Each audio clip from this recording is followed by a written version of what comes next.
بالله من الشيطان الرجيم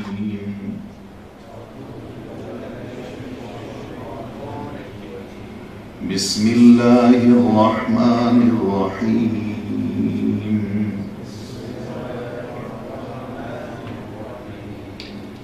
الحمد لله رب العالمين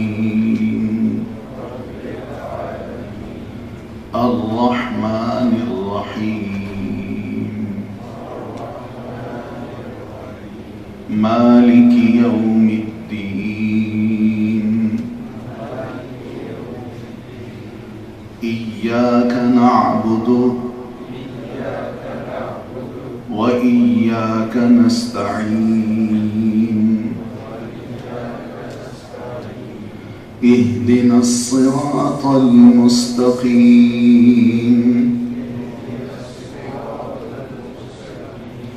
صراط الذين أنعمت عليهم غير المغضوب عليهم ولا الضالين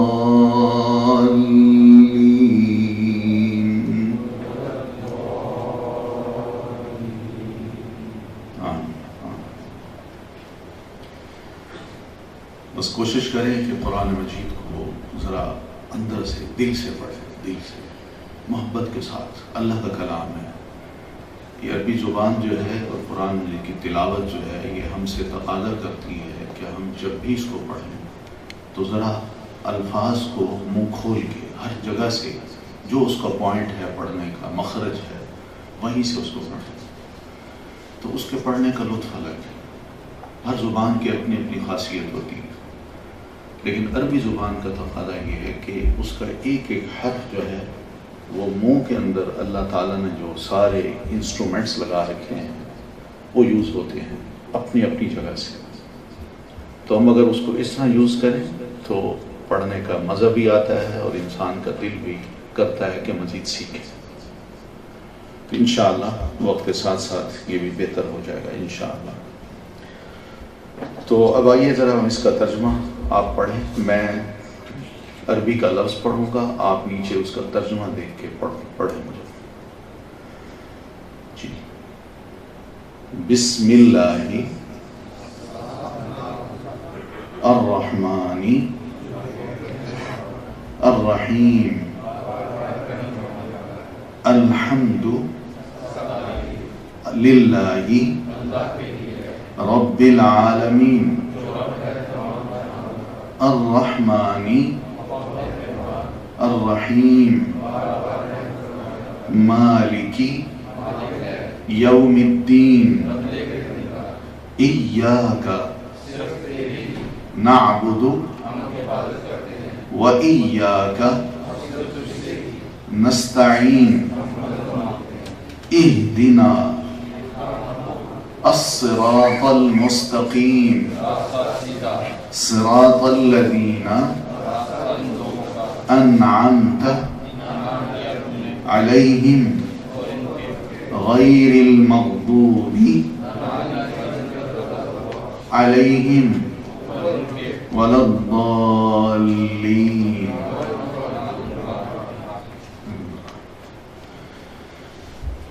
تو یہ سورت ہے، اس کو سورت الفاتحہ کہتے ہیں۔ افتتاح کا لفظ آپ نے سنا ہو کہ کسی آفس کا افتتاح ہوتا ہے، اس کی اوپننگ ہوتی ہے، اوپننگ، تو اس کو عربی زبان میں کہہ دیتے ہیں افتتاح۔ فتح کا لفظ بھی سنا ہوگا آپ نے کہ فلاں ملک فتح کر لیا۔ پرانے دور میں جب فتح فتوحات ہوتی تھیں تو لوگ کیا کرتے تھے، فوجیں کسی بڑے قلعے کے دروازے کو جب کھول کے اندر داخل ہو جاتی تو کہا جاتا تھا کہ فتح ہو گیا۔ تو بینی اسی طرح فاتحہ کا مطلب ہے کھولنے والی، اوپننگ۔ قرآن مجید کی جب ہم کھولتے ہیں تو سب سے پہلے یہی صورت آتی ہے جو قرآن مجید کو اوپن کرتی ہے، اس لیے اس کا نام الفاتحہ ہے، جس کا مطلب ہے کھولنے والی۔ تو ہم کھولتے ہیں، اس کو پڑھتے ہیں۔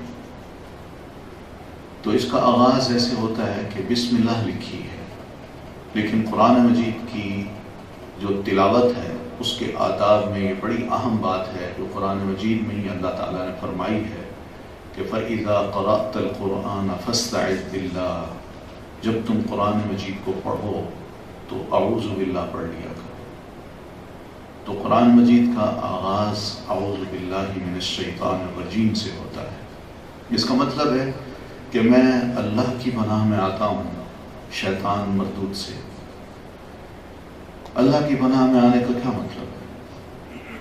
کبھی آپ کو شاید احساس ہوا ہو کہ گرمی میں آپ عین تپتی دوپہر میں آپ پیدل چلتے جا رہے ہو، پسینہ ہو، سر پہ دھوپ ہو، گرمی سخت ہو، لو چل رہی ہو، تو آپ کا دل کیا کرے گا کہ کوئی سایہ ہو، میں اس سائے کے نیچے چلا جاؤں تاکہ دھوپ کی تمازت اور اس کی گرمی سے میں بچ سکوں۔ میں نہیں، اسی طرح جب انسان بارش ہوتی ہے تو بارش میں بھی بھیگنے سے ڈرتا ہے تو وہ کیا کرتا ہے، کسی سائے کے نیچے جاتا ہے کہ تاکہ میں بارش کی تیزی یا سختی یا اس کی جو اس کا پانی جو ہے اس سے میں بچ سکوں، میرے کپڑے خراب نہ ہو۔ ہوتا ہے انسان اپنے آپ کو پروٹیکٹ کرنے کے مختلف طریقے تلاش کرتا ہے کہ مجھے کوئی چیز ادھر ادھر کی تکلیف نہ دے۔ ہمارے جو بحیثیت ایک اسلام یا مسلمان کی ہماری جو زندگی ہے اس کا تقاضا بھی یہی ہے کہ ہم اپنے آپ کو پروٹیکٹ کریں۔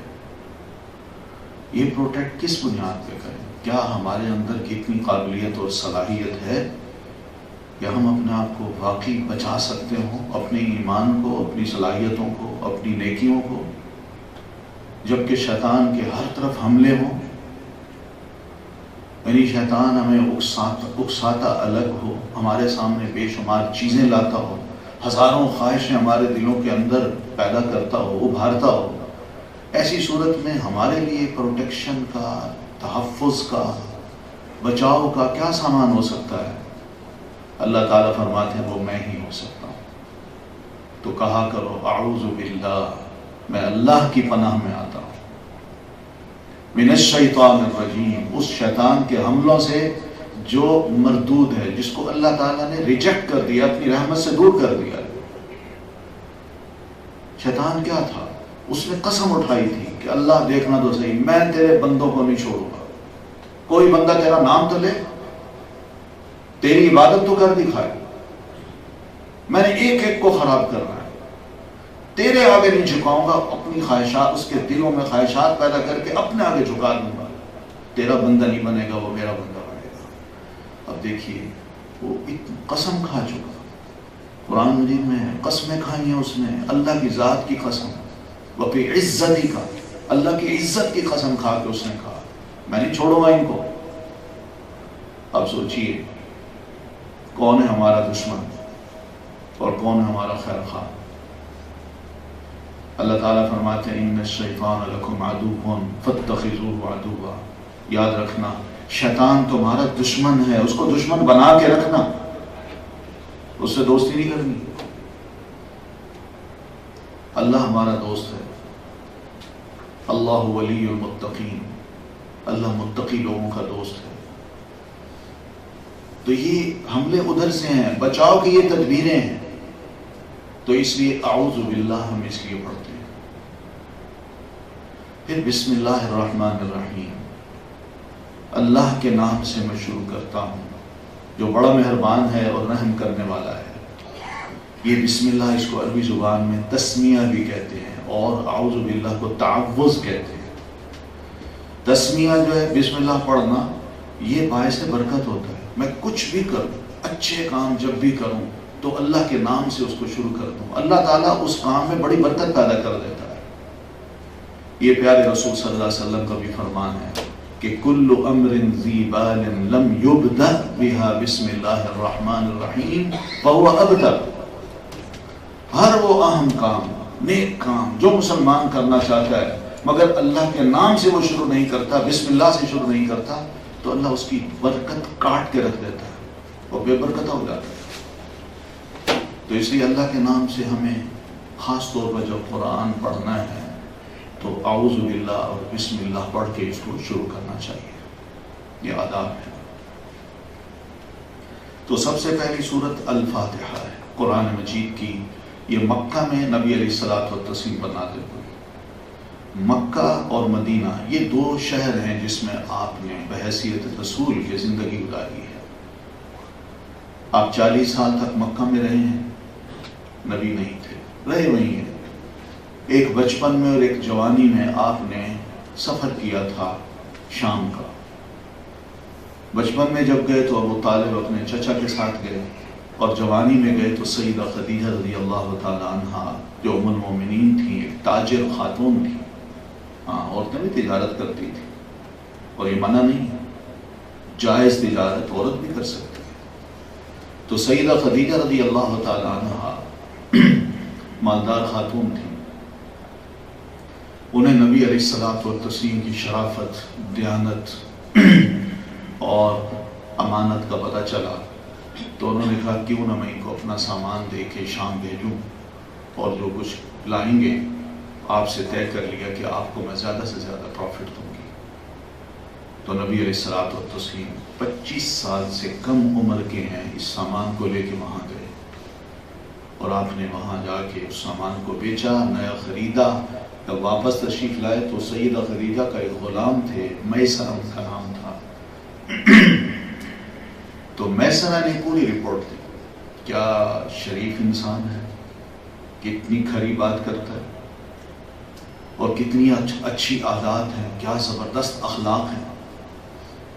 اور پھر انہوں نے جس طرح سامان بیچا ہے، لینے والے نے کس طرح آگے بڑھ بڑھ کے لیا ہے، اور جب خریدا ہے تو دینے والے نے کس طرح آگے بڑھ بڑھ کے دیا ہے. ساری باتیں انہوں نے کی. اور واقعی سفر میں نبی علیہ الصلوۃ والتسلیم نے جو پروفٹ کمایا وہ سیدہ خدیجہ کی پچھلی تاریخ میں جتنے بھی انہوں نے ٹریولنگ کی تھی یا بندوں کو بھیجا تھا میرے سامان جا کے بیچاؤ، اس میں ان کو اتنا فائدہ نہیں ہوا جتنا پیارے رسول صلی اللہ علیہ وسلم کے اس سفر میں ان کو فائدہ ہوا. تو نبی علیہ الصلوۃ والتسلیم 40 سال تک مکہ میں رہے بس. اور مکی زندگی آپ کی ایسی ہے کہ آپ نے کبھی کسی استاد کے آگے بیٹھ کے کتاب نہیں کھولی، نہ ہاتھ میں قلم لی ہے، نہ کاغذ کھولا ہے، نہ کسی سکول میں گئے ہیں، نہ مدرسے میں گئے ہیں. وہاں کوئی یونیورسٹی نہیں تھی، کوئی مدرسہ سکول نہیں تھا، سسٹم ہی نہیں تھا. سب اپنے آپ کو کہتے تھے ہم امی ہیں. امی کا مطلب ان پڑھ لوگ جو لکھنا پڑھنا نہیں جانتے.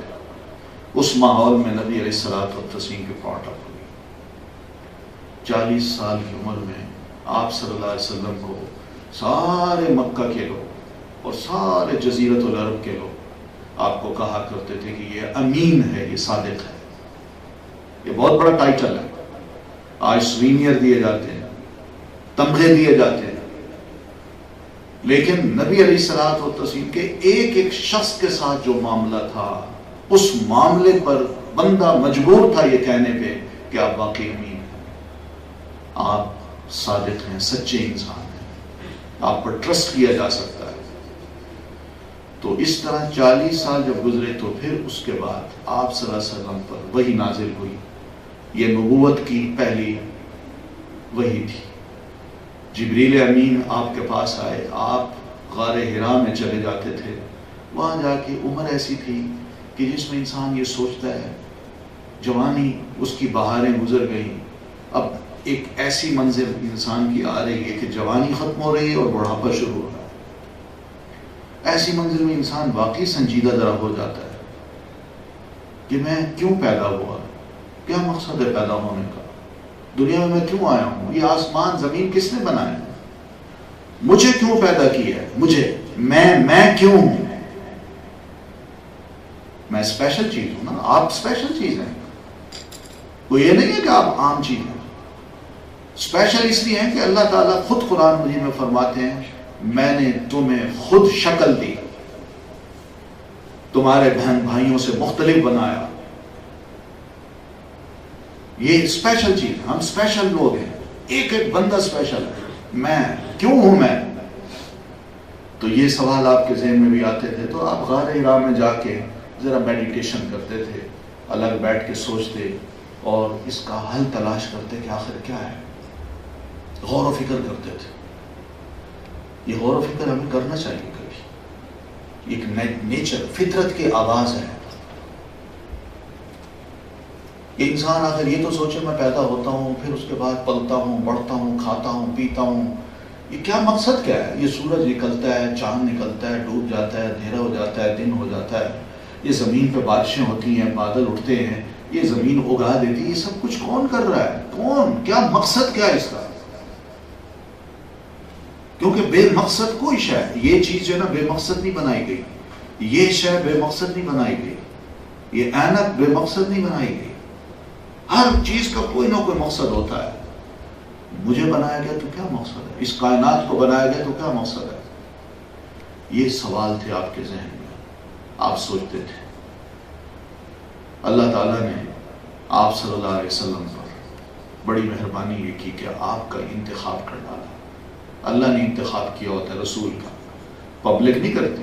یہ کوئی الیکشن نہیں ہوتے کہ ووٹ سے لوگ کسی کو منتخب کر دیں گے، جناب اس کو ہم رسول تسلیم کرتے ہیں، اس کے لیے ووٹنگ دیجیے. نہ، اللہ یصطفی من الملائکۃ، اللہ فرشتوں سے بھی اپنے بندے چنتا ہے کہ میرا پیغام کون جا کے، کون فرشتہ وہاں جا کے پہنچائے. اور اسی طرح بندوں میں سے بھی، انسانوں میں سے بھی اللہ تعالیٰ ایک رسول چنتا ہے کہ کون اس کے پیغام کو لے اور لوگوں میں جا کے اللہ کا پیغام دنیا تک پہنچائے. کہ اللہ کا انتخاب بڑا زبردست ہوتا ہے. کیوں؟ اس لیے کہ نبوت کا جو کام ہے وہ اتنا آسان نہیں ہے. اللہ تعالیٰ کے علم میں یہ بات ہوتی ہے کہ یہ نبوت کے کام میں اس کو بڑی مشکلات پیش آئیں گی، لوگ مخالف بنیں گے اور اس کو دھمکیاں دیں گے، کھا جانے والی نظروں سے دیکھیں گے، اس کو ماریں گے، پیٹیں گے، نکال دیں گے، مگر یہ تنگ آ کے یہ نہیں کہے گا اللہ میں ریزائن دیتا ہوں. کیونکہ نبوت کا کام ایسا نہیں ہوتا، وہ ڈٹ جاتا ہے. تو اس طرح اللہ تعالیٰ کا انتخاب ہوتا ہے. تو اللہ تعالیٰ نے نبی علیہ الصلوۃ والتسلیم کا انتخاب کیا، آپ پر وحی نازل کی. اب یہ جو پہلی وحی آپ پر نازل ہوتی ہے، یہاں سے آپ رسول بنتے ہیں. اور یہ رسول ضروری ہوتا ہے. اللہ کا پیغام ہم تک کیسے پہنچے؟ کیا فرشتوں کو ہر بندے تک پہنچائے؟ ہر بندے کو کہے آ کے فرشتہ کہ بھئی اللہ کا رسول ہے؟ نہیں. اللہ تعالیٰ اپنا پیغام فرشتے کے ذریعے بندوں کے اندر سے ایک کسی اچھے انسان کو منتخب کر کے اس تک پیغام بن دیتا ہے. اور یہ پیغمبر جو ہوتا ہے یہ اللہ اور بندوں کے درمیان ایک واسطہ بن جاتا ہے. تو اس طرح اللہ تعالیٰ کا پیغام ہم تک پہنچ جاتا ہے. تو نبی علیہ الصلوۃ والتسلیم اللہ اور ہمارے درمیان ایک واسطہ بن گئے. آپ پر وحی نازل ہوتی اور آپ یہ وحی ہم تک پہنچا دیتے. تو یہ وہ طریقہ تھا. یہاں سے آپ کی مکی زندگی کا ایک اہم حصہ شروع ہوتا ہے جس کو نبوت کی زندگی کہتے ہیں. اس مکی زندگی میں اگر آپ جائیں تو پتہ یہ چلتا ہے خرافات ہی خرافات ہیں، عجیب و غریب قسم کی یہ نظریات ہیں، بھانت بھانت کی بولیاں ہیں، اور اللہ تعالیٰ کے بارے میں عجیب و غریب قسم کے تصورات ہیں. انہونی چیزوں کے بارے میں بھی تصورات ہیں. جنوں، شیطانوں اور مکار قسم کے لوگ وہاں جو جادوگر تھے اور اسی طرح کاہن تھے، سودسیر تھے، ان کو بڑا مقام ملا ہوا تھا. لوگ کہتے تھے یہ صحیح لوگ ہیں اور ان کی ہر بات کو مان لیتے تھے. کیا یہ واقعی صحیح تھا؟ نہیں، صحیح نہیں تھا. انسان کو اگر صحیح راہ پہ چلنا ہے تو اس کے لیے ضروری ہے کہ وہ اس بندے کو دیکھے کہ وہ خود کیسا ہے، کیا کرتا ہے اور کیسے، کیا یعنی کیسے اس کا بیہیویئر ہے لوگوں کے سامنے، لوگوں کے ساتھ، اس کے اخلاق کیا ہیں، وہ گھر کے اندر کیسا ہے، گھر کے باہر کیسا ہے. یہ سب چیزیں جو انسان کو باور کراتی ہیں کہ یہ بندہ اچھا ہے یا برا ہے. نبی صلی اللہ علیہ وسلم آپ جب پہلی وحی لے کے گھر تشریف لائے اور آپ نے اپنی اس پہلی گھبراہٹ کا اظہار اپنی اہلیہ محترمہ سے کیا جو آپ سے 25 سال بڑی ہیں، 15 سال بڑی ہیں آپ سے، 15 سال، یعنی آپ 25 سال کے ہیں تو وہ 40 سال کی ہیں. آپ 40 سال کے ہوتے ہیں تو وہ 55 سال کی ہوتی ہے. 55 سالہ خاتون نبی علیہ الصلوۃ والتسلیم کو تسلی کن الفاظ میں دیتی ہے، یہ چیز قابل غور ہے ہم سب کے لیے، سب کے لیے، کہ آپ کیسے انسان تھے۔ باہر کی گواہیاں چھوڑیے، اندر کی گواہی لیجیے، اندر کی، جو ہمارے سر سے لے کر پاؤں تک ہمارے گھر کے اندر جو رویے ہوتے ہیں، اخلاق ہوتا ہے، وہ کیسا ہے، یہ گھر کا بندہ ہی گواہی دے سکتا ہے کہ یہ بندہ اس قسم کا ہے۔ تو سیدہ خدیجہ رضی اللہ تعالی عنہ آپ کو فرماتی ہے گھبرانے کی ضرورت نہیں ہے اللہ کے رسول، انک لتصل الرحم واللہ کلا واللہ لا یخزیک اللہ ابدا۔ سوال ہی پیدا نہیں ہوتا کہ اللہ تعالیٰ آپ کو ذلیل یا رسوا کرے، یہ شیطان آپ کے پیچھے نہیں پڑ سکتا، آپ کو گھبراہٹ کی کیا ضرورت ہے؟ اللہ کی حمایت آپ کو حاصل ہو گئی ہے، اللہ آپ کو کبھی بھی ذلیل نہیں کر سکتا۔ انک لتصل الرحم، اس لیے کہ آپ رشتہ داریوں کو جوڑتے ہیں، وتحمل الکل، اور ایک مصیبت زدہ انسان جو ہے اس کے بوجھ کو آپ اٹھا لیتے ہیں۔ کوئی مقروض ہے، آپ فرماتے ہیں فکر نہ کرو، یہ لو میں تمہارا قرضہ دے رہا ہوں۔ کوئی بوجھ نہیں اٹھا سکتا، آپ آگے بڑھتے ہیں، اس کے بوجھ کو اپنے کندھے پہ اٹھا کے اس کی بڑھیا کے گھر پہنچا دیتے ہیں۔ وتقری الضیف، اور مہمان نواز بھی ہیں، کوئی مہمان آتا ہے تو آپ اس کی خوب مہمان نوازی کرتے ہیں۔ یہ صفات انہوں نے بتائیں، گھر کی گواہی، گھر کی۔ تو یہ آپ کا سٹارٹ ہے۔ اللہ کے رسول صلی اللہ علیہ وسلم وہی لے لیتے ہیں اور دعوت و تبلیغ کا کام شروع کر دیتے ہیں۔ آپ کو جو فرمایا کہ وَأَنذِرْ عَشِيرَتَكَ الْأَقْرَبِينَ، اللہ کے رسول آپ اب اس قرآن مجید کو لے کے لوگوں کو سنائیے، اور خاص طور پر اپنے جو قریبی رشتہ دار ہیں ان تک ان باتوں کو ضرور پہنچائیے۔ پہلا کام آپ کا یہی ہوگا۔ تو نبی علیہ الصلوۃ والتسلیم نے اس مکہ کے اندر جو بھانت بھانت کی بولیاں تھیں ان کی اصلاح کی ٹھان لی، کوشش شروع کر دی۔ مکہ میں آپ سب جانتے ہیں کہ خانہ کعبہ کے اندر 360 بت لگے ہوئے تھے، اور جو فوت ہو چکے تھے ان کے بارے میں ایسے نظریات تھے کہ یہ بندہ دوبارہ کبھی بھی زندہ ہو ہی نہیں سکتا، جو مر جائے، گل سڑ جائے، قبر میں ختم ہو جائے، اس کا وجود مٹی مٹی ہو جائے، یہ دوبارہ زندہ ہو ہی نہیں سکتا۔ اور پھر اسی طرح وہ بندہ بھی جو قبر میں چلا گیا ہے تو اس کے بارے میں بھی ان کے عجیب و غریب قسم کے عقائد ہوتے تھے کہ جو بندہ قبر میں چلا گیا ہے یہ پتہ نہیں ہماری بات سنتا بھی ہے یا نہیں سنتا۔ کچھ کے عقائد تھے کہ کچھ کے عقائد تھے نہیں سنتا۔ اس طرح کی عجیب و غریب قسم کی بولیاں تھیں۔ قرآن مجید کی مکی صورتوں میں اللہ تعالیٰ نے ان عقائد کو، ان نظریات کو درست کرنے کی ایک بہت بڑی تعلیم دی ہے۔ یہ سمجھا دیا کہ دیکھیے اللہ واحد ہے، اس کے علاوہ کوئی شریک، کوئی اس کا شریک نہیں ہو سکتا، کوئی بھی۔ شریک کا کیا مطلب ہوتا ہے؟ ہم پڑھتے ہیں نا وحدہ لا شریک لہ، وہ اکیلا ہے، اس کا کوئی شریک نہیں۔ شریک کے دو معنی ہیں، یاد رکھیے گا۔ ایک یہ کہ جیسے اللہ تعالیٰ کی ذات ہے ویسا ہی کسی کو اور سمجھنا، کسی اور کو ویسا ہی سمجھنا کہ جو اللہ ہے ویسا ہی کوئی اور بھی ہے، یہ شریک بنا دیتے ہیں۔ اور دوسرا شریک یہ ہوتا ہے کہ جو اللہ تعالیٰ کے پاس اختیارات ہیں ان اختیارات کی تقسیم لوگوں میں کر دینا کہ اللہ اگر یہ کر سکتا ہے تو یہ بھی کر سکتا ہے، اس طرح وہ اللہ کے اختیارات میں شریک ہو جاتا ہے، تو یہ بھی شریک ہے۔ تو یہ دونوں شریک اللہ نے فرمایا نہیں کرنا۔ یہ بت پرست جو تھے یہ سمجھتے تھے کہ یہ جن بتوں کی ہم عبادت کرتے ہیں یہ بھی اللہ تعالیٰ کے شریک ہیں، جس طرح اللہ سنتا ہے یہ بھی سنتے ہیں، جس طرح اللہ کرنی والا ہے یہ بھی کرنی والے ہیں۔ عجیب و غریب قسم کے ان کے خیالات تھے۔ تو ان کو درست کرنے کے لیے اللہ تعالیٰ نے مکی صورتوں میں یہ سارے پیغامات دیے، اپنی پہچان کرائی کہ میں کیا ہوں۔ پھر اسی طرح اور بھی بہت سی، یعنی مرنا ہے، موت کے بعد کی زندگی ہے جس کو عالم برزخ کی زندگی کہتے ہیں، پھر قیامت کی زندگی ہے، جنت ہے، دوزخ ہے، اندیکھی جو چیزیں ہیں جس کو علم الغیب کہتے ہیں، جس پر ہم مسلمانوں کا ایمان ہے، ایمان بالغیب، ان کے بارے میں بھی پیارے رسول صلی اللہ علیہ وسلم کے ذریعے سے آیات سنا سنا کے لوگوں کے نظریات کو درست کیا گیا، اللہ تعالیٰ سے جوڑ دیا گیا، سب سے کاٹ دیا گیا۔ یہ اصل چیز تھی۔ تو مکی صورتوں میں اسی قسم کے پیغامات ہیں۔ یہ سورہ فاتحہ بھی مکی ہے، اس میں دیکھیے کیا پیغام ہے، زبردست پیغام ہے۔ اس لیے نبی علیہ الصلوۃ والتسلیم اس صورت کے بارے میں فرمایا کرتے تھے کہ اللہ تعالیٰ کے پاس جو عرش میں خاص خزانے ہیں نا، خاص خزانے، ٹریئر جس کو کہتے ہیں، خاص ٹریئر جو اللہ تعالیٰ نے سنبھال کے رکھا ہوا ہے، اسی ٹریئر میں سے یہ ایک ٹریئر ہے جو اللہ تعالیٰ نے مجھے اور اس امت کو عطا کیا ہے، جو کسی کو نہیں دیا۔ مجھ سے پہلے لم یعطا قبلی، مجھ سے پہلے کوئی نبی بھی اس قسم کے خزانے کو نہیں دیا گیا۔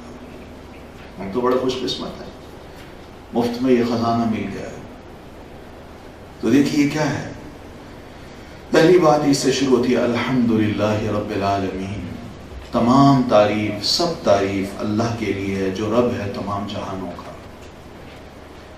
کبھی ہم ذرا تھوڑا سا یہ سوچا کریں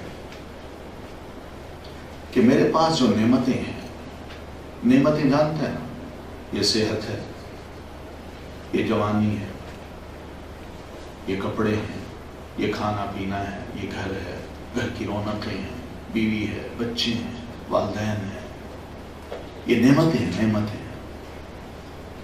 میری آنکھیں ہیں، میرے کان ہیں، میں الحمدللہ ٹھیک ٹھاک ہوں، چلتا ہوں، پھرتا ہوں، سنتا ہوں، دیکھتا ہوں، بولتا ہوں۔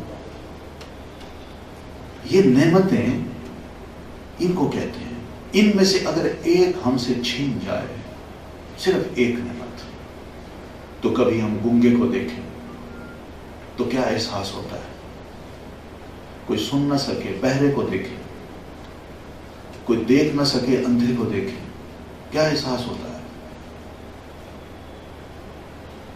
یعنی اللہ نے مجھ پر کتنی مہربانی کی ہوئی ہے، کتنا اس کا کرم ہے۔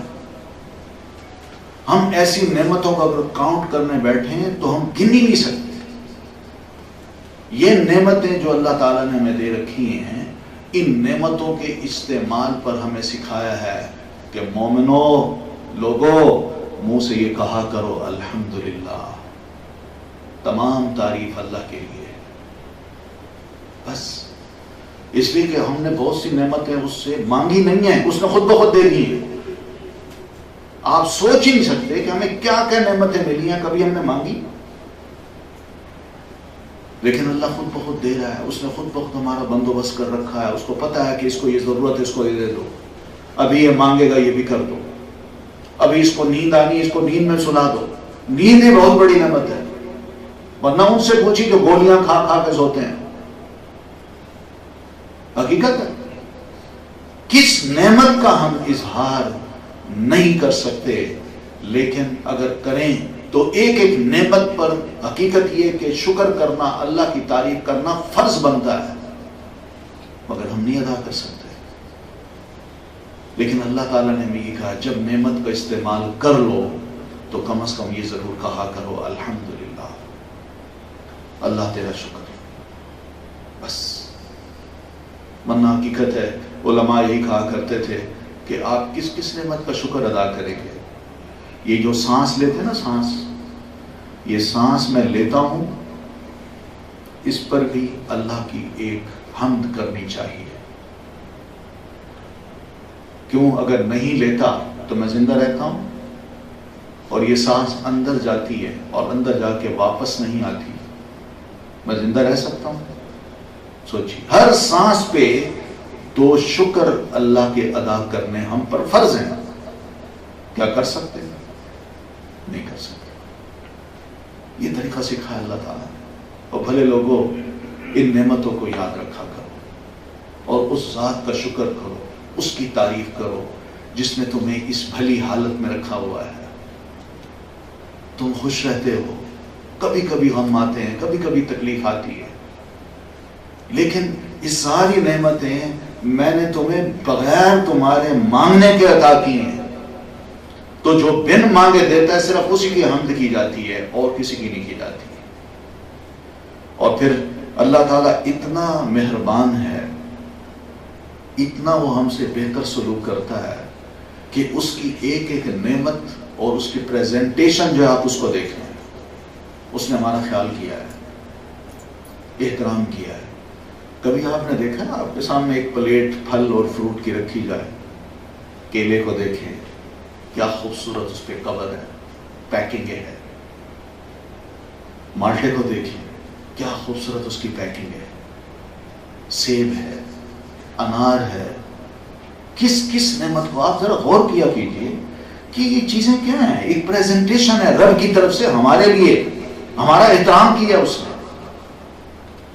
یہی اگر کوئی، میں کسی کا مہمان ہوں یا آپ کسی کے مہمان ہوں، میرے مہمان ہوں، اور میں آپ کے سامنے ایک کیلا لا کے رکھ دوں جس کا جو چھلکا ہے وہ پھٹا ہوا ہو، میں کہوں یہ کھاؤ، آپ کھائیں گے؟ آپ یہی کہیں گے نا کہ اس کو دینے کا طریقہ نہیں آتا. مالٹا ہو، وہ کہیں سے گلا سڑا ہو، میں آپ کے سامنے رکھ دوں کھائیے، آپ نہیں کھائیں گے. وجہ کیا ہے؟ آپ کہیں گے یہ کیا ہے، اس نے میرا احترام نہیں کیا. مگر قدرت اللہ ہمارا کس قدر احترام کرتا ہے. ہم انسان ہیں، اس کی بہترین مخلوق ہیں، وہ ہمیں عزت دیتا ہے. ہم اس کے قریب آئیں تو اور عزت دے گا، اور اس کا طریقہ یہی ہے کہ ہم یہی کہیں زبان سے الحمدللہ، اللہ تیرا شکر ہے. یہ نبی علیہ الصلوۃ والتسلیم کی عادت مبارکہ تھی کہ آپ صلی اللہ علیہ وسلم جب کبھی بھی کسی نعمت کا استعمال کرتے، کھانا کھاتے، تو آپ فرماتے الحمدللہ الذی اطعمنا وسقانا وجعلنا مسلمین. اس اللہ کا میں شکر ادا کرتا ہوں جس نے مجھے کھانا کھلایا، جس نے مجھے پلایا اور ہمیں مسلمان بنایا. کپڑے پہنتے، نئے کپڑے، تو کہتے الحمدللہ الذی کسانی ما اواری بہ عورتی واتجمل بہ حیاتی.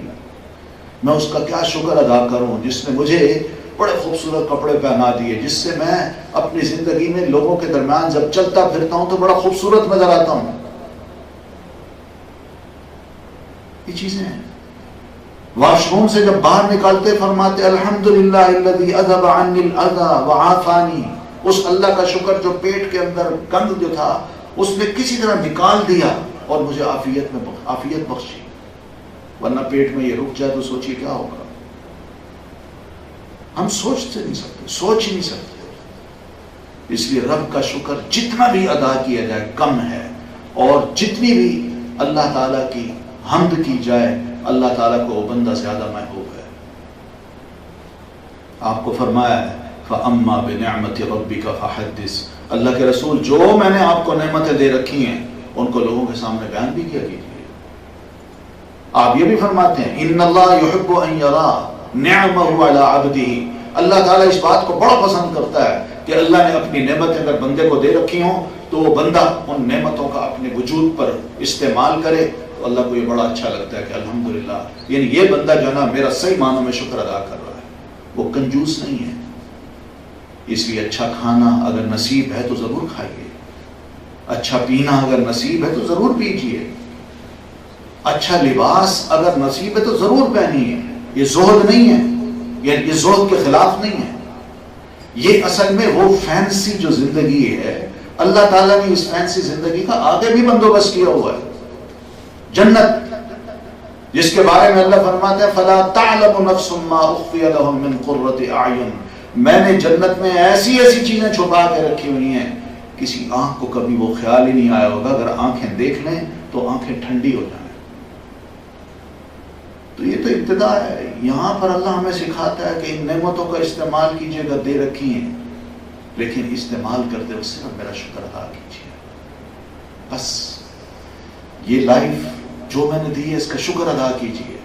دیکھیے یہ ایک سٹارٹ ہوگا، تمہاری یہاں پریکٹس ہو جائے گی، تم یوزڈ ہو جاؤ گے اللہ کے شکر ادا کرنے کے کہ نعمتیں ہیں، میں اکڑتا نہیں ہوں، بڑا نہیں بنتا، میں عاجز بندہ ہوں، اللہ کا بندہ، اسی کا ہر وقت شکر ادا کرتا ہوں. تو یہ شکر تمہیں اس مقام پہ بھی دے جائے گا جو جنت کی نعمت ہے. اس لیے کوئی امیر ہونا کو خدا نہ خواستہ اسلام اس کا مخالف نہیں ہے. اسلام اس کی قدر کرتا ہے. غریب ہونے کا بھی مخالف نہیں ہے. اسلام اس کی بھی قدر کرتا ہے.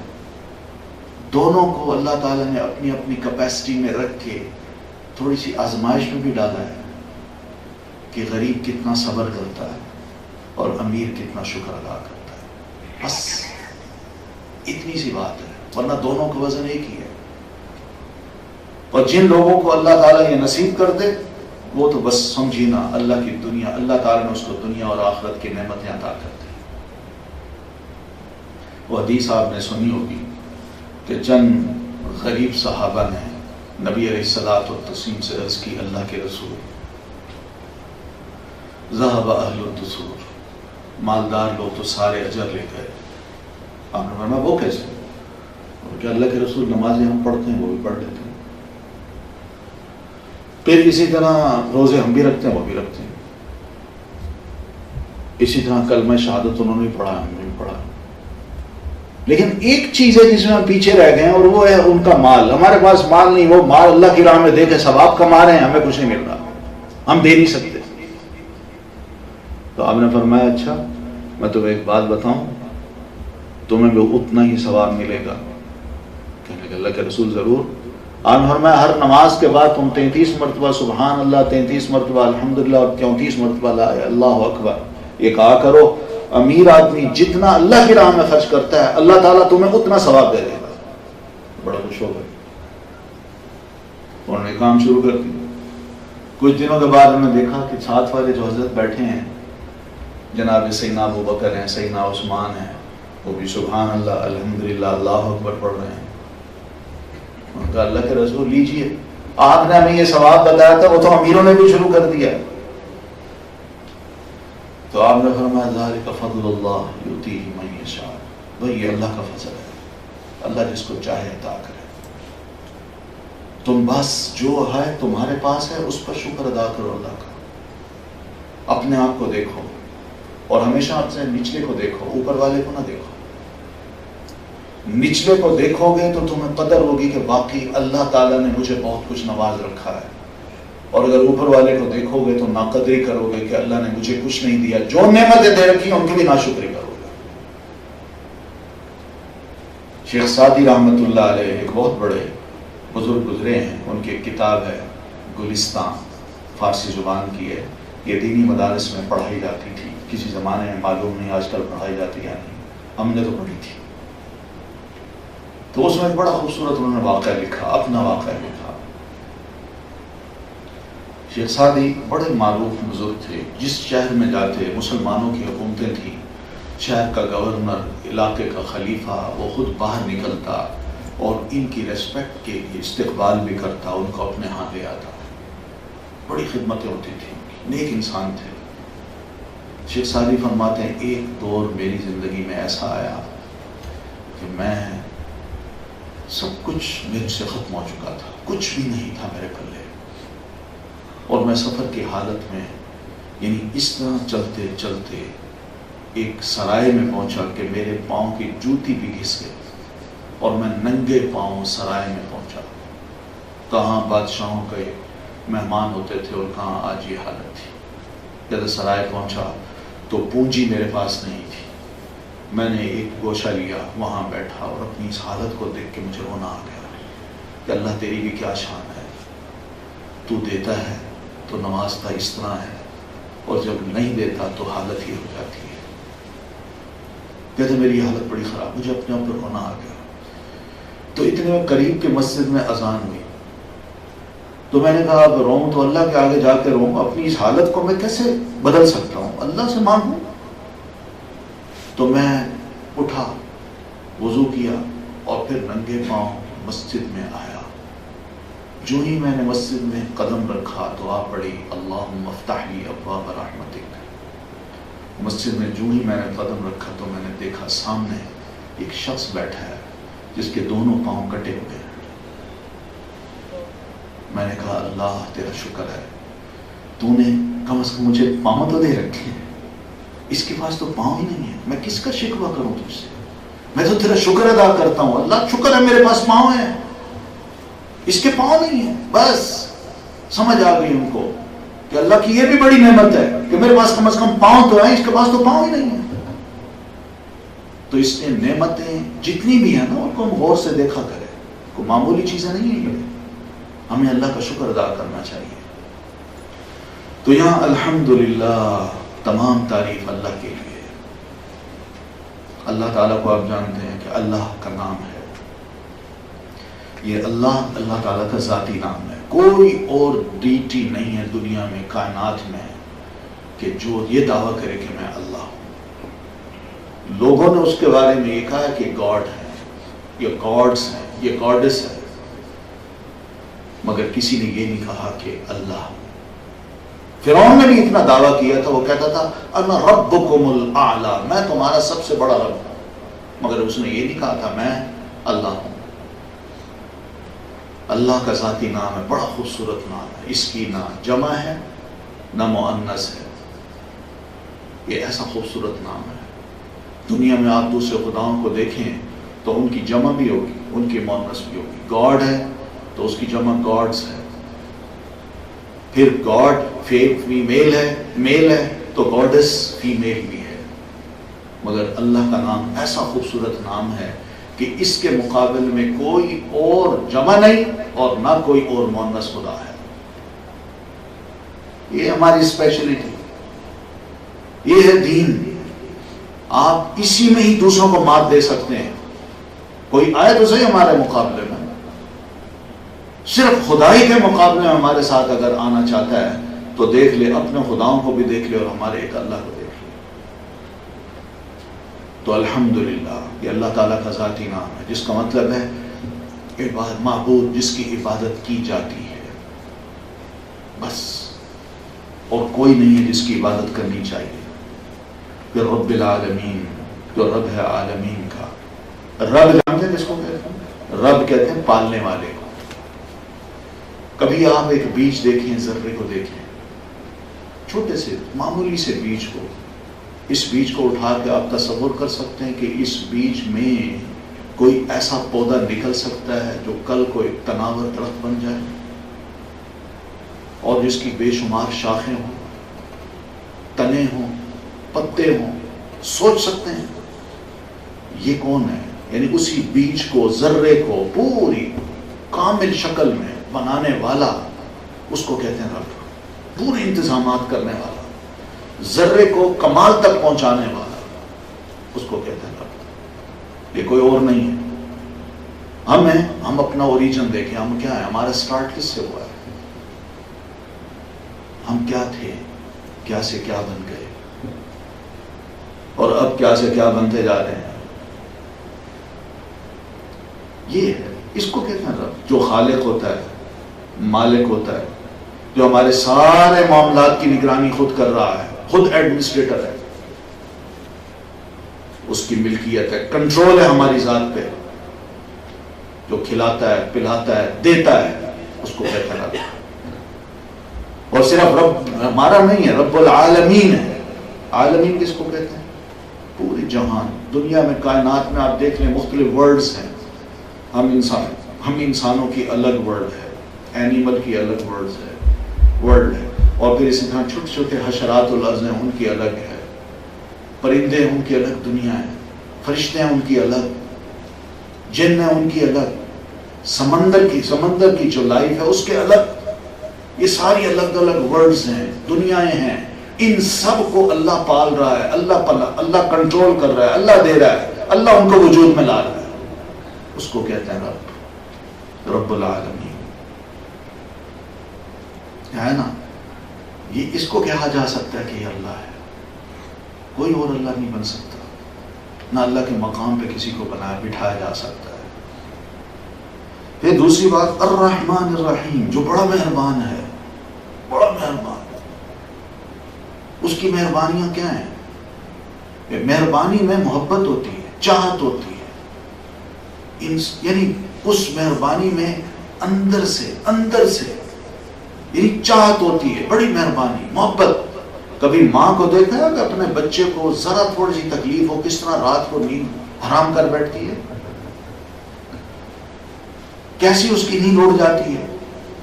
یہ ماں کی محبت ہے، یہ مہربانی ہے۔ مگر اللہ کی مہربانی ہم پر 70 ماؤں سے بھی زیادہ ہے، یہ وہ مہربان ذات ہے، اور سب انسانوں کے لیے جو اس کو مانتا ہے اللہ اس پر بھی مہربان ہے، جو اس کو نہیں مانتا اس پر بھی مہربان ہے، جو اس کی تعریف کرتا ہے اس پر بھی مہربان ہے، جو اس کو نعوذ باللہ گالیاں دیتا ہے اللہ اس پر بھی مہربان ہے۔ اس لیے کہ سب کھا رہے ہیں، دنیا میں دیکھ لیں، ماننے والوں کو بھی اللہ دے رہا ہے، نہ ماننے والوں کو بھی دے رہا ہے، سب پر اللہ مہربانیاں کر رہا ہے۔ یہ دنیا پر اس کی یہ مہربانیاں ہیں، اور آخرت میں اس کی جو مہربانی ہوگی وہ الرحیم والی ہوگی، وہ رحیم ہوگا اس موقع۔ اور رحم کس پہ کھائے گا؟ جو اس کو مانے گا مگر گناہ گار ہوگا۔ اللہ فرمائے گا جاؤ میں نے اپنی رحمت سے تمہیں معاف کیا، جنت میں چلے جاؤ۔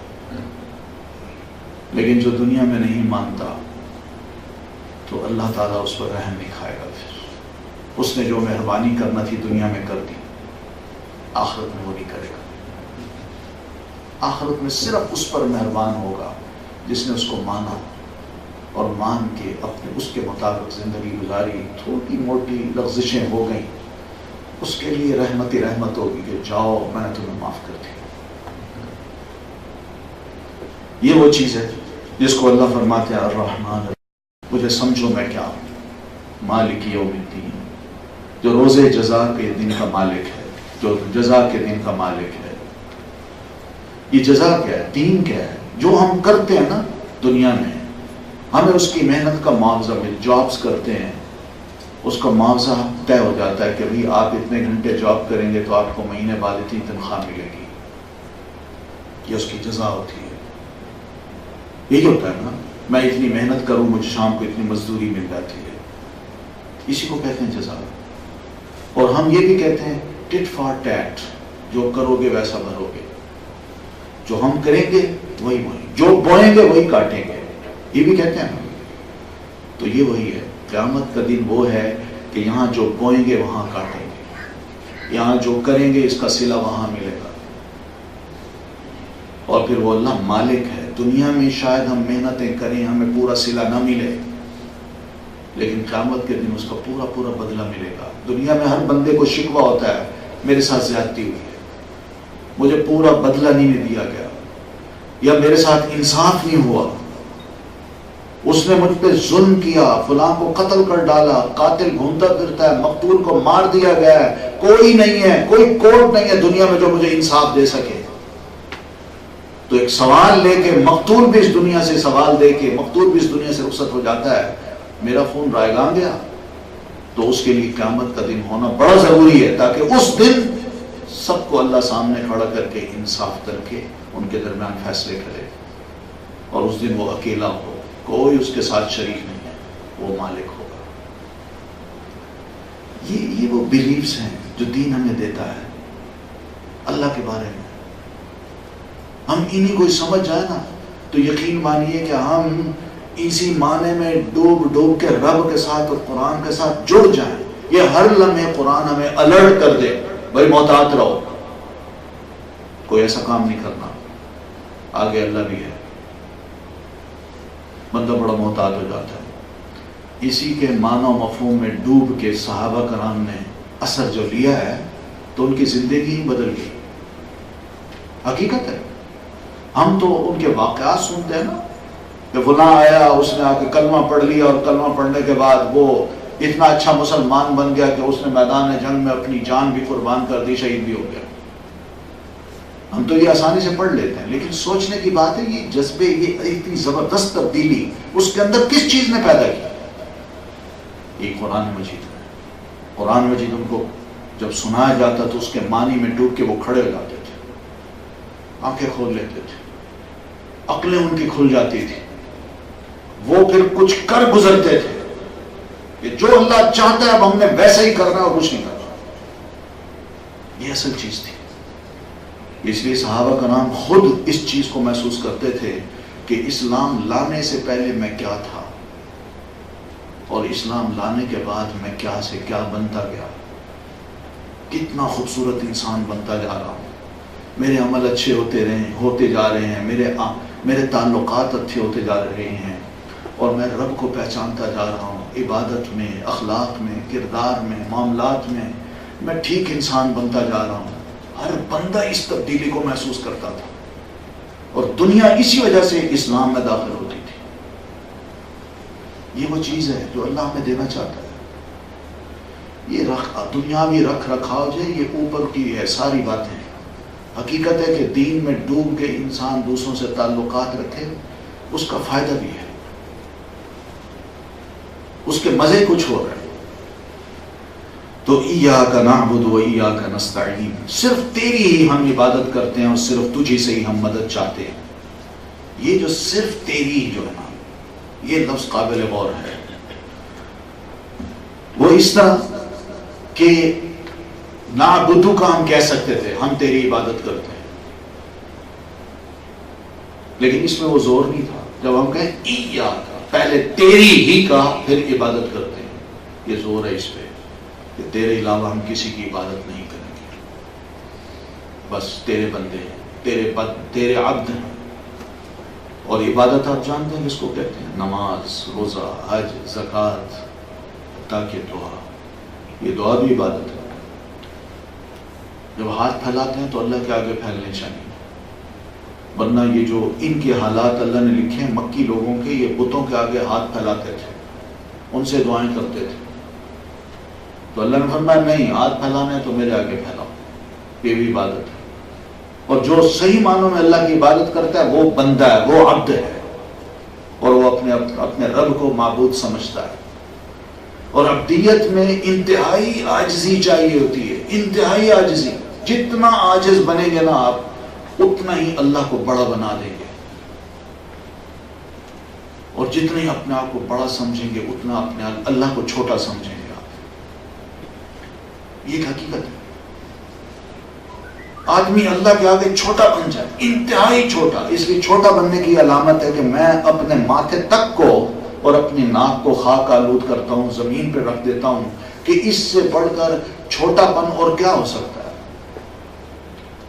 یہ اللہ کو ادا بڑی پسند ہے. بس یہ چھوٹا پن اللہ کے لیے ہونا چاہیے، کسی اور کے لیے نہ ہونا چاہیے. اس لیے کہ اسی نے مجھے پیدا کیا، میں اس کے لیے چھوٹا بنوں.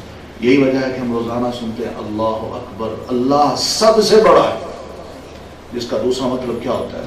میں سب سے چھوٹا ہوں، سب سے چھوٹا. بس میں کہتا ہوں یہی اذان ہمیں اتنا کچھ سکھا دیتی ہے کہ ہمیں کچھ کرنے کی ضرورت ہی نہیں. کہ جب میں اللہ کو سب سے بڑا مان لوں اور اپنے آپ کو سب سے چھوٹا بنا لوں تو بتائیے لڑائی جھگڑے ہوں گے ہم سے؟ کوئی مجھ میں اکڑ پیدا ہوگی؟ کسی کو میں یہ سمجھوں گا کہ جناب میں طاقتور ہوں، یہ کمزور ہے؟ اللہ سب سے بڑا ہے، میں سب سے چھوٹا ہوں. یہ وہ چیز ہے جو کہ واقعی بندے کو صحیح معنوں میں اللہ کا بندہ بنا دیتی ہے. تو یہ ہے ایاک نعبد، اللہ ہم تیری عبادت کرتے ہیں، صرف تیری اور کسی کی نہیں. اور عبادت یاد رکھیے یہ صرف نماز، روزہ، حج، زکوٰۃ یا تسبیح پھیرنے کا نام نہیں ہے. میں صبح سے لے کر شام تک اور شام سے لے کر صبح تک ہر وہ کام جو اللہ نے اپنی شریعت کے مطابق مجھے بتایا ہوا ہے میں اس کو کروں. میرا ایک ایک کام عبادت ہے. میں گھر سے نکلتا ہوں جاب کے لیے، بزنس کے لیے، میرا ایک ایک قدم جو اٹھے گا وہ عبادت شمار ہوگا. میں وہاں بیٹھوں گا، جو محنت کروں گا، جو کمائی کے لیے سوچوں گا، مثبت سوچیں، وہ عبادت ہوگی. اور جب کما کے میں گھر لاؤں گا اور میرے بیوی بچے کھائیں گے، وہ بھی ایک عبادت شمار ہوگی. حدیث میں نبی علیہ الصلوۃ والتسلیم فرماتے ہیں بندے، بھلے بندے، تم جو کما کے لاتے ہو، تمہارے بیوی بچے جب ایک ایک لقمہ اپنے منہ میں ڈال رہے ہوتے ہیں، ادھر یہ منہ میں ڈال رہے ہوتے ہیں، ادھر اللہ فرشتے سے فرماتا ہے اس کا ایک ایک ثواب اس بندے کے کھاتے میں لکھتے رہو. ثواب ملتا ہے. بیوی کے منہ میں لقمہ، بچوں کے منہ میں لقمہ ڈالنا ایک تھوڑی بات نہیں. ہمیں تو اللہ بہت کچھ دینے پہ آیا ہے. ایاک نعبد، یہ سب عبادتیں ہیں. 24 آور جاب ہے، یاد رکھیے گا. ہمارا سونا بھی عبادت بن جاتا ہے. وَإِيَّاكَ نَسْتَعِينُ، اور صرف تجھی سے ہی ہم مدد مانگتے ہیں. اللہ سے مدد کیوں مانگتے ہیں؟ اس لیے کہ جب تکلیف آتی ہے نا، ڈاکٹر جواب دے دیتے ہیں، سب کچھ ہو جاتا ہے، بے بس ہو جاتے ہیں، اس وقت کون نظر آتا ہے؟ کس سے امید ہوتی ہے؟ اللہ سے. اینڈ آخری حد جو امید کی ہے وہ اللہ تعالیٰ کی ذات ہوتی ہے. دنیا میں جو موجود وسائل ہیں ان کو ہم استعمال کریں، مگر جہاں وسائل ناکام ہو جاتے ہیں وہاں پھر اللہ تعالیٰ سے ہی ہم مدد مانگ سکتے ہیں، اور اللہ کرتا ہے. پھر ایک بڑی اہم بات فرمائی، اہدنا الصراط المستقیم، ہمیں سیدھا راستہ دکھا. راستے بہت ہیں ہماری لائف میں، راستے کا مطلب کیا ہے؟ آپ کی سوچ، میری سوچ، ان کی سوچ، میرے بزرگوں کی سوچ، میرے آباء و اجداد کی سوچ، وہ سب راستے ہیں۔ سوچ کسی کی لے لینا اور اس پہ چل نکلنا، یہ جو مختلف سوچیں ہم لے لیتے ہیں اور اس پہ چل پڑتے ہیں، اسی کی وجہ سے تو کیا ہوا ہے، دنیا میں بے شمار مذاہب بن گئے۔ آپ دیکھیں یہ مذاہب جو ہیں یہ سوچ کی بنیاد پہ بنے ہیں، کوئی وحی تھوڑی تھی۔ اگر وحی ہے تو وہ شروع سے لے کر اب تک ایک اسلام چلا رہا ہے، حضرت آدم سے لے کر اب تک وہ اسلام ہے، جس میں یہ کہا گیا کہ اللہ کو ماننا ہے، اللہ کی بات تسلیم کرنی ہے۔ مگر جب لوگوں نے کہا نہیں یہ بھی بڑا تھنکر ہے، یہ بھی بڑا بہت زبردست بات کرتا ہے، یہ بڑا مفکر ہے، تو اس کی سوچ کو لے کے، اس دانشور کی سوچ کو لے کے لوگوں نے کیا کیا، وہ اپنا لیا اور اس کو پھر آگے پروموٹ کرنا شروع کیا، جس کی وجہ سے مذہب بنتے گئے۔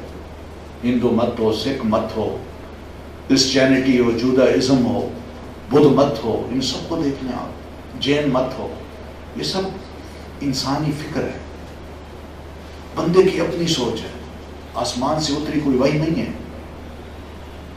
تو اس سوچ کو لوگ لے کے چل رہے ہیں، ہر ایک کا اپنا اپنا راستہ ہے۔ ہم نے ایک دعا کی، اللہ یہ بڑے راستے ہیں بے شمار، ان راستوں میں میں ایک ایسا راستہ چاہتا ہوں جو سیدھا تیری طرف مجھے لے جائے، تیری جنت کی طرف لے جائے۔ یہ بہترین دعا ہے جو ہم نے کی ہے۔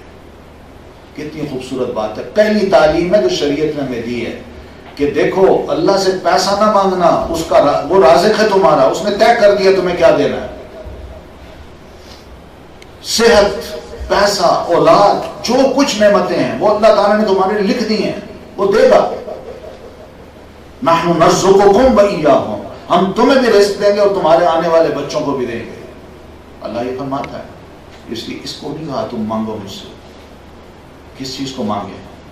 صراط مستقیم، یہ ہماری ضرورت ہے۔ میں گھر میں داخل ہوتا ہوں تو سیدھی بات کروں، کیا کروں، لڑائی نہ ہو، گھر کا ماحول بڑا خوبصورت بن جائے، گھر سے باہر نکلوں کسی سے لڑائی نہ ہو، لوگوں کے ساتھ تعلقات بڑے اچھے ہو جائیں۔ اس کا طریقہ کیا ہے؟ اس کا طریقہ یہی ہے، وہ دین بتائے گا، وہ بتائے گا کہ یہ سیدھی راہ ہے، آپ اس راہ کو اپنا لیجئے۔ دیکھیے آپ لوگوں میں بھی بڑے کیا کہتے ہیں، آپ کی گڈ ول بن جائے گی، اور آخرت میں بھی اللہ تعالیٰ کے ہاں بہت بڑی گڈ ول ہے آپ کی۔ تو یہ صراط مستقیم ہے۔ وہ کیسے پتہ چلے گا صراط مستقیم؟ یہ نہیں ہوگا کہ میں آپ کو کہوں یہ سیدھی سڑک ہے، آپ نے لاہور جانا ہے تو آپ پشاور کی یہ سڑک ہے، آپ اس پہ چڑھ جائیں، اور آپ بھی کہیں ہاں راستہ تو ہے، میں چڑھ جاتا ہوں، پہنچ جاؤں گا، لیکن جانا آپ نے لاہور ہے، اینڈ جب آپ کا ہوگا تو آپ پشاور پہنچیں گے، میں کہاں گیا؟ نہیں، اس راستے کا پتہ ہونا چاہیے کہ میں نے کون سی راہ اپنانی ہے کہ مجھے جنت میں لے جائے۔ راستے بہت ہیں، نظر آئیں گے، تو اگر لاہور جانا ہے تو لاہور والی سڑک پہ چڑھنا ہوگا تاکہ اور اسی طرف رخ کرنا ہوگا، تب جا کے منزل مقصود تک پہنچیں گے۔ تو یہاں بھی جنت تک پہنچنے کے لیے جب تک اس راہ پہ ہم قدم نہ رکھیں جو سیدھی جنت پہ جاتی ہے، ہم کبھی بھی جنت نہیں پہنچ سکتے۔ ہم کسی اور طرف چلے جائیں گے اور سمجھیں کہ شاید یہ راہ بھی جنت میں لے جائے گی، نہیں، وہ راہ جنت میں نہیں لے جائے گی۔ تو وہ راہ کیسے ملے گی؟ اللہ فرماتے ہیں صراط الذین انعمت علیہم، یہ راستہ ان لوگوں کا ہے جن پر اللہ تو نے انعام کیا، وہ راستہ ہمیں دکھا دے۔ یہ کون سے لوگ ہیں جن پر اللہ نے بڑی مہربانیاں کی ہیں؟ 4 قسم کے لوگ ہیں۔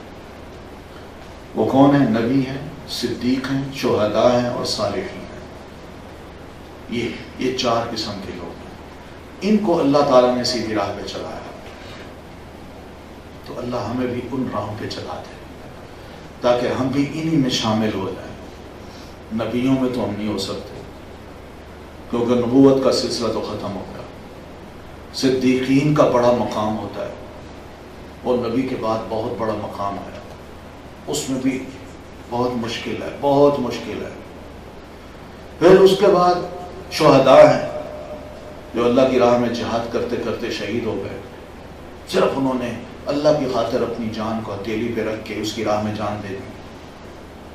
وہ منزل پانا بھی بہت بڑے دل گردے کا کام ہے۔ پھر صالحین ہی بچتے ہیں، نیک لوگ۔ یہ نیک لوگ وہ ہوتے ہیں جو اپنی خواہشات کو ایک طرف کرتے ہیں اور اللہ کی خواہش کو اولیت دیتے ہیں، بس کہ وہ راضی ہو جائے۔ تو ان نیک لوگوں کے راہوں کو دیکھنا چاہیے. وہ کون سی راہیں ہیں وہ دیکھیں اگر تو انبیاء کرام کی راہیں قرآن مجید میں ہمیں بتائی گئی ہیں. سیرت النبی اگر ہم پڑھیں تو اس میں بے شمار راہیں ملتی ہیں. اس لیے سیرت سے بھی ہمیں واقف ہونا چاہیے. پڑھیے کتابوں کو, سیرت کی کتابوں کو ضرور پڑھیے. ہم ادھر ادھر بہت سے خرچ کر دیتے ہیں. تھوڑی سی کتاب کا خرچہ ہے 200-400 روپے کی, وہ لے کے خود بھی پڑھ لوں, گھر میں رکھ دوں, گھر کے افراد بھی پڑھ لیں گے, بچے پڑھ لیں گے, بیوی پڑھ لیں گے, کوئی اچھا سبق مل جائے گا. اس طرح صحابہ کا نام ہے جنہوں نے اپنی زندگیاں تبدیل کر ڈالی ہیں. ان کی زندگی پہلی والی اور بعد والی زندگی پڑھ کے حیرت ہوتی ہے کہ وہ بندہ سمجھتا ہے کہ میں بھی ایسے کر سکتا ہوں, میں بھی ایسے بن سکتا ہوں. وہ جذبہ پیدا ہوتا ہے, شوق پیدا ہوتا ہے. تو اس لیے ایسی کتابیں ضرور پڑھیے. سننے کے عادی بھی بنیے, ضرور اچھی محفلوں میں شامل ہوئیے, لیکن تھوڑا سا پڑھنے کا ذوق بھی اپنے اندر پیدا کیجیے. ہم مسلمان ہیں, اسلام علم کا نام ہے, علم کا, اور مسلمان اس کو کہتے ہیں جس کے پاس اپنے دین کا خاص طور پر علم ہوتا ہے. ہم ایسی ہوائی باتیں کرنے والے نہیں ہیں, نہ ہمارا دین ہوائی باتوں پسند کرتا ہے. وہ دلیل پہ, لاجک پہ چلتا ہے, اور ہر بات کی اس کے پاس دلیل ہے. لا علمی کی بات کوئی قیمت نہیں رکھتی. جیوز جو ہیں, کرسچن جو ہیں, ان کے ہاں جو سب سے بڑی خامی ہے کرسچن کے ہاں, ان کے پاس توہمات ہیں, سنی سنائی باتیں ہیں, مگر ما لہم بی من علم, ان کے پاس کوئی علم نہیں ہے. یہ قرآن مجید میں اللہ تعالیٰ فرماتے ہیں. تو ہم تو اس سے نکلے. ہمیں تو اللہ تعالیٰ نے ایک ایسا دین دیا جو علمی شے ہے, علمی دین ہے. اس علم کو حاصل کرنے کے لیے ذوق ہونا چاہیے. کتابیں الحمدللہ موجود ہیں, نیٹ پہ موجود ہیں. آج تو کتاب خان بڑی بہترین خوبصورت کتابیں شائع ہو گئی ہیں. ان کتابوں کو پڑھیے, گھر کی زینت بنائیے. مہمان کو آئے گا وہ پڑھ لے گا, صدقہ جاری ہے. کتابیں تحفے میں دیجیے ایک دوسرے کو.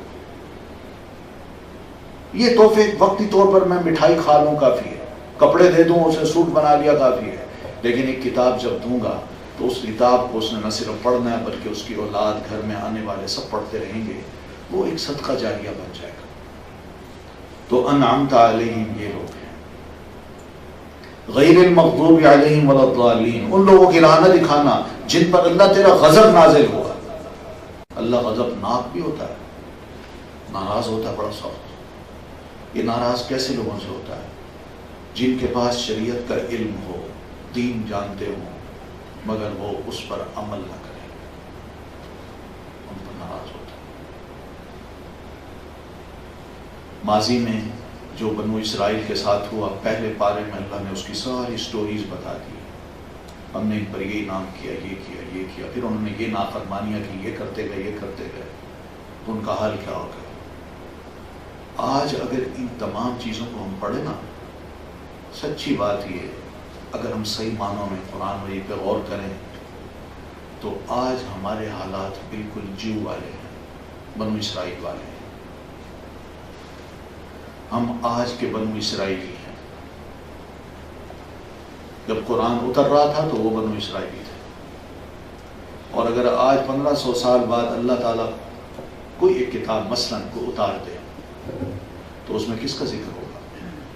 ہمارا ہی ہوگا کہ ہم نے ان کو کتاب دی, انہوں نے اس کتاب کے ساتھ یہ سلوک کیا. ہوگا کسی اور کا نہیں ہوگا, ہمارا ہوگا. پہلے ان کو کتاب دی تھی تو ان کا ذکر کیا کہ ان لوگوں نے اپنی کتاب کے ساتھ یہ سلوک کیا. آج اللہ نعوذ باللہ کوئی کی کتاب نہیں اتار دے, اور نہیں اتارے گا. ہمارا ایمان ہے یہ کتاب کافی ہے, لیکن اگر اتارتا تو اس میں ہمارا ذکر ہوتا ہے کہ یہ وہ مسلمان ہیں جن کو میں نے یہ کتاب دی تھی, انہوں نے اس کتاب کے ساتھ کیا سلوک کیا ہے. اسی وجہ سے تو آج ہم اس امت میں ہم آج جو ہے ہمارا بنو اسرائیلیوں والا مقام بن چکا ہے. ناراضگی ہے تو اللہ کی ہم پر ہے. کوئی دیکھیے 52-56 ملک ہیں, کیا ہے, زمین ہمارے پاس ہے, علاقے ہمارے پاس ہیں, دنیا کی بہترین دولتیں ہمارے پاس ہیں, افراد ہمارے پاس ہیں, لیکن جو چیز نہیں ہے وہ صرف یہی ہے کہ دین نہیں ہے. مارے مارے پھر رہے ہیں, جیسے ان کو مارے مارے پھرایا تھا نا اللہ نے. آج ہماری حالت یہ ہو گئی, ہم بھی مارے مارے پھر رہے ہیں. اور ابھی دیکھیے کیا نوبت آتی ہے بات. تو یہ غضب ہوتا ہے اللہ سے, اللہ کے غضب سے پناہ مانگنی چاہیے. یہ کچھ نیک لوگ ہیں ہمارے درمیان جن کی وجہ سے یہ دین قائم ہے، ورنہ حقیقت ہے اللہ تعالیٰ کو ہم لوگ جو ہماری حالت ہے دین سے دوری ہے، ہمارے لیے اس کو کچرا بنانا کوئی بڑی بات نہیں ہے۔ وَلَضَّالِينَ، اور نہ ان لوگوں کی راہ دکھا جو گمراہ ہیں۔ یہ گمراہ کون ہیں؟ جن کے پاس کوئی علم نہ ہو، محض وہم گمان سنی سنائی باتوں پہ چلنے والے، یہ کرسچن لوگ تھے جنہوں نے سیدنا عیسیٰ علیہ السلام کو محض گمان کی بنیاد پہ یہ کہا او ہو ان کی پیدائش تو اسپیشل ہے، بغیر باپ کے پیدا ہو گئے تو یہ تو اللہ کے بیٹے بن گئے۔ بس اس طرح وہم کرتے ہوئے انہوں نے کیا کیا، حضرت عیسیٰ علیہ السلام کو اللہ کا بیٹا بنا دیا۔ میں نے ایسا علم تمہیں نہیں چاہیے، تم وہ علم مانگو جو باقی اسلام کا ہے۔ تو یہ صورت مختصر سی تو ہے، مگر اس میں سارے قرآن مجید کا خلاصہ اللہ تعالیٰ نے بیان کر دیا ہے۔ میں نے بھی ذرا مختصر سی بات کی ہے، انشاءاللہ تھوڑا تھوڑا آگے جب پڑھیں گے تو بات مزید نکھرے گی، سمجھ آئے گی کہ یہ دین کیا ہے ہمارا، اور ہم بحیثیت مسلمان کے کس طرح جی ہیں، ہمیں کیا کچھ سوچنا ہے، سوچ ہماری کیا ہونی چاہیے، عمل ہمارے کیا ہونے چاہیے، تاکہ ہمیں بھی پتہ چلے، بات کلیئر ہو جائے کہ تاریکی کس چیز کا نام ہے اور نور اور روشنی کس چیز کا نام ہے۔ یہ بعد میں پتہ چلتا ہے انشاءاللہ۔ اللہ تعالی ہم سب کے دلوں کو کھولے اور ہمیں قرآن کا نور اور اس کی بصیرت عطا کرے، اور خاص طور پر اس ماہ میں ہمیں قرآن مجید سے جوڑ دے اور ہماری ہر عبادت کو اللہ تعالیٰ قبول کرے۔ اقول قولی ھذا واستغفر اللہ لی ولکم ولسائر المسلمین برحمتک یا ارحم الراحمین۔ السلام علیکم۔